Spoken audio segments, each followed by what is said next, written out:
Hey YouTube, I'm Will and welcome to Superhero Sunday here on the Movie File. So this past week, we got a huge revelation on The Flash at the end of the episode King Shark. Be aware, this video will contain spoilers for recent episodes of The Flash, so if you aren't caught up, you might want to skip this video until you are. Unless you don't care about spoilers, then by all means keep listening. So at the end of the episode Escape from Earth 2, we saw Barry and Team Flash close all of the breaches to Earth 2.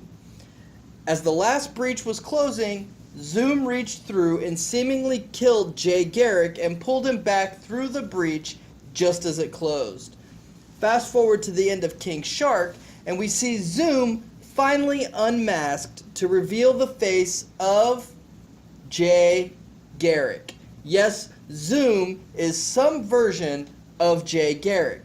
Now, back in episode 11, titled The Reverse Flash Returns, we were introduced to Jay's Earth 1 counterpart, who on this Earth was adopted after the death of his parents, and his adopted parents gave him the name Hunter Zolomon.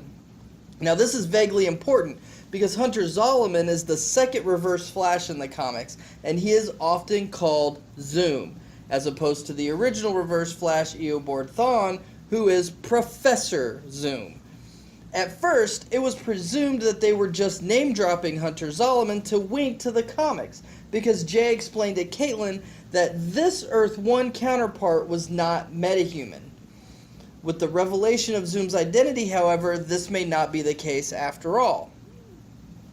The plot gets a little thicker, however, because while on Earth 2, Team Flash met a mysterious man in an iron mask who was being held prisoner by Zoom. He couldn't speak to them because of the mask, but he was able to tap out a message in Morse code.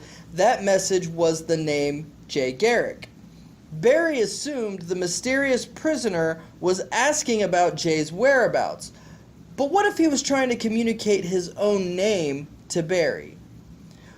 We could possibly have 3 Jay Garricks now in the mix. How is this possible? Well, I don't know, but I do have some suspicions. Let's say that Zoom is actually Hunter Zolomon, the Jay Garrick from Earth 1. This is the most logical deduction to make, since Zoom in the comics is Hunter Zolomon. Let's say Hunter Zolomon was mutated during the particle accelerator explosion and became Zoom. Let's also say that somehow he was transported to another Earth.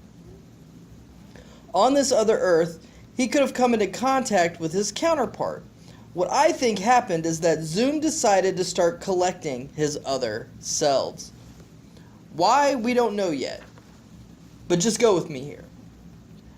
So the man in the iron mask is actually a Jay Garrick from another world. Let's call it Earth 3. But it was the first world that Zolomon traveled to.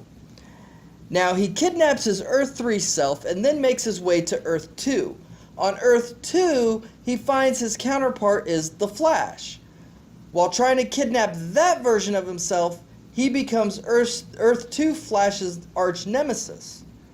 This brings us to where we are now in the show, with Jay being sucked into the breach and sent to Earth 1, where we meet him in episode 2. So that gives us 3 Jays and a possible explanation. Now, admittedly, there are a lot of holes in this theory. For example, Harrison Wells said that he created Zoom on Earth 2. Hunter Zolomon, the Jay Garrick of Earth 1, was also said not to be a meta, but Jay could have been wrong about that. It will still be interesting to see where the show goes as we get closer to the end of the season. I would like to bring up one more thing. Ever since it was announced that Flash would be crossing over to Supergirl, most fans were assuming that it would have to take place on Earth 3 because Supergirl can't possibly exist on the same world as Flash and Arrow. First of all, I disagree with all of the reasoning that goes into saying that Supergirl must exist on another Earth. I don't think having her on Earth 1 really causes all that much continuity trouble to begin with, and things are retconned in comics all the time anyway. Why does the show have to be different? Since Barry has closed all of the breaches to the other worlds, that may indicate that we are going to see Supergirl exist on Earth 1 after all. Now, I have to say that making Supergirl a part of the CW Flareverse is essential. She needs to be a part of that world. As Flash and Arrow build closer to a television Justice League, Arrow, Flash, and Supergirl really need to be the Batman, Superman, and Wonder Woman of that world. That's your television trinity, and that would be hard to do if Supergirl really does exist on another Earth. So those are my thoughts. Let me know what you think. Does it hold water? Is Zoom really Hunter Zolomon J from Earth 1? Will we be seeing Barry go to Earth 3 for the Supergirl crossover, or does she exist on Earth 1? Let me know your thoughts in the comments below. As always, thanks for listening, and have a nice day. Hi everyone. If you enjoyed this video, be sure to like, share, subscribe, follow me on Facebook and Twitter, and make sure you head on over to TheBlaze and check out my weekly column where I do movie reviews and general Hollywood industry commentary. You can find the links for all those things in the description below. Thanks for watching, and have a nice day.